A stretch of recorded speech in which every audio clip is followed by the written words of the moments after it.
My YouTube channel. इस video में हम बात करने वाले हैं लॉन्गेस्ट रिपीटिंग सबसीक्वेंस की। लॉन्गेस्ट रिपीटिंग सबसीक्वेंस हमारी क्या होती है, इसमें हमारे पास एक स्ट्रिंग होती है। जैसे हमारे पास एक स्ट्रिंग है A A B E B C D D, ये मेरे पास एक स्ट्रिंग है। ठीक है, हमने ना इसमें ये बताना है कि एक ऐसी सबसीक्वेंस जो रिपीट कर रही है और उसकी लेंथ सबसे लॉन्गेस्ट हो। अब जैसे इसके अंदर एक सबसीक्वेंस क्या बन सकती है, एक सबसीक्वेंस इसके अंदर ए बी है। आप देखो ए बी, ये एक सबसीक्वेंस है इसकी। अब ये क्या रिपीट कर रही है, ये ए बी। देखो अगर हमने इस ए को एक बार यहाँ ले लिया ना, तो मैं अब इस ए को दोबारा नहीं लूंगी। तो ए ये हो गया, बी ये वाला हो गया। तो क्या इस पूरी स्ट्रिंग में कोई और ऐसा है ए बी जो रिपीट कर रहा हो? यस, एक ए ये रहा एंड एक बी ये रहा, और तो कुछ नहीं है। तो इसकी लेंथ कितनी होगी ए बी की? 2 हो गई। ठीक है, ऐसे ही हमारे पास एक सब स्ट्रिंग बनती है, एक सब सीक्वेंस है, जैसे ए बी एंड ई। अब ए बी और ई क्या ये रिपीट कर रहे हैं? देखो ए तो रिपीट कर रहा है, बी भी रिपीट कर रहा है। ए 2 बार है, बी बी 2 बार है, लेकिन ई तो हमारा रिपीट ही नहीं कर रहा। तो ये तो हमारी रिपीटिंग सबसीक्वेंस बनी नहीं। अब आता है ए बी एंड डी। क्या ए बी और डी ये रिपीट कर रहे हैं?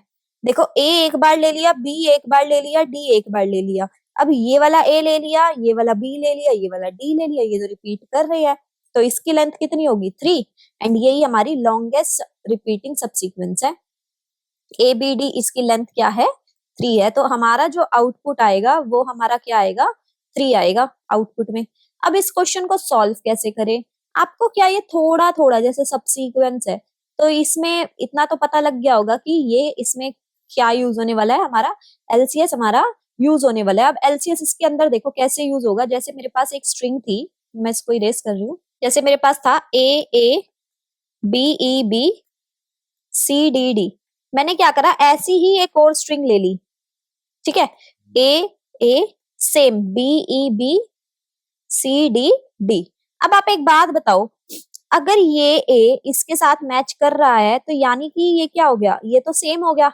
मैं इसको दोबारा लेने के लिए क्या करना पड़ेगा, मुझे ये ए किसी और इंडेक्स पे मैच करवाना पड़ेगा। इसका मतलब क्या है कि एक ए तो यहाँ भी है और दूसरा ए कहीं और पर और इंडेक्स पर भी है। जैसे अगर मैं ए की इंडेक्सिंग करूं, ए की इंडेक्सिंग क्या आएगी, एक तो 0 पर है, एक 1 पर है। अगर मैं देखो ए तो 2 बार रिपीट हो रहा है, कोई ऐसा करेक्टर लो जो एक ही बार रिपीट हो रहा है। अब सी है, सी किस पे रिपीट हो रहा है? 0 1 2 3 4 5, सी एक खाली 5th इंडेक्स पे है ना। तो क्या सी रिपीट हो रहा है? नहीं हो रहा। लेकिन जो मेरा ए है वो पहले ही उसमें भी 0 1 पर है, और दूसरी में भी क्या है, दूसरी पहली स्ट्रिंग में भी 0 1 पर है ए, और दूसरी स्ट्रिंग में भी 0 1 पर है। तो ये क्रॉस मैचिंग हो गई ना, कि एक बार ए यहाँ भी है, एक बार ए यहाँ पर भी है। इसका मतलब क्या हो रहा है, ए क्या हो रहा है, रिपीट हो रहा है। क्या समझ रहे हो? अब ऐसे ही अगर बी है, तो बी क्या है, बी की इंडेक्सिंग क्या होगी? 0 1 2 3 4, 2 और 4 पे, और दूसरी स्ट्रिंग में भी बी कहाँ पर आएगा? 2 4 में। तो ये 2 इसके साथ तो है ही, लेकिन ये क्रॉस मैच भी कर रहा है, ये इसके साथ भी है। लेकिन जो सी है वो खाली अपने वाले के साथ ही मैच कर रहा है। दूसरी स्ट्रिंग में भी सी 5 पर ही है, तो ये खाली इसके साथ मैच हो रहा है। इसका मतलब क्या है, ये रिपीट नहीं कर रहा।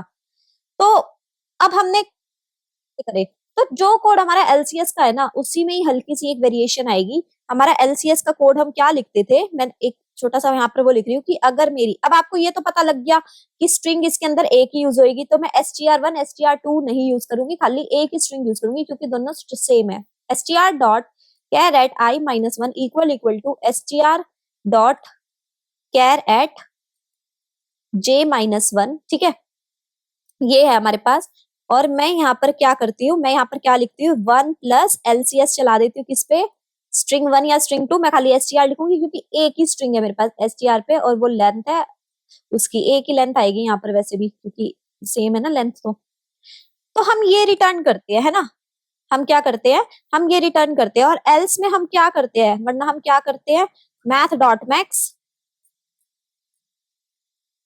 एक बार एलसीएस चला दो। यहाँ पर आप m और n ही ले लो, क्योंकि क्या कहते हैं, हम उसकी n को भी इसी की लेंथ ले लेंगे। ठीक है, तो यहाँ पर क्या आ जाएगा, एलसीएस एसटीआर कोमा, यहाँ पर आ जाएगा एक बार m माइनस 1 कोमा n, और एक बार आ जाएगा एलसीएस एसटीआर, एक बार आ जाएगा यहाँ पर m और n माइनस 1। ये मेरा कोड था। तो अब हमने क्या देखा कि जो इंडेक्सिंग है ना वो सेम नहीं होनी चाहिए, अगर वो दूसरे इंडेक्स पर आ रही है ना तब हम उसको लेते हैं। तो यहाँ पर एक छोटा सा एक कंडीशन और लगा दो कि हमारा जो आई है वो जे के इक्वल नहीं होना चाहिए। ये हमारी एक छोटी सी कंडीशन लगेगी कि आई नॉट इक्वल टू जे, तभी तो वो क्रॉस मैच करेंगे, तभी इसका मतलब पता लगेगा ना कि वो रिपीट कर रहा है। एंड आई जो होना चाहिए मेरा वो नॉट इक्वल टू जे होना चाहिए। ये कोड है मेरा लॉन्गेस्ट रिपीटिंग सब सीक्वेंस का। एक छोटा सा ही वेरिएशन चेंज करा है हमने कोड के अंदर और ये मेरा लॉन्गेस्ट रिपीटिंग सब सीक्वेंस बन गया। Thank you.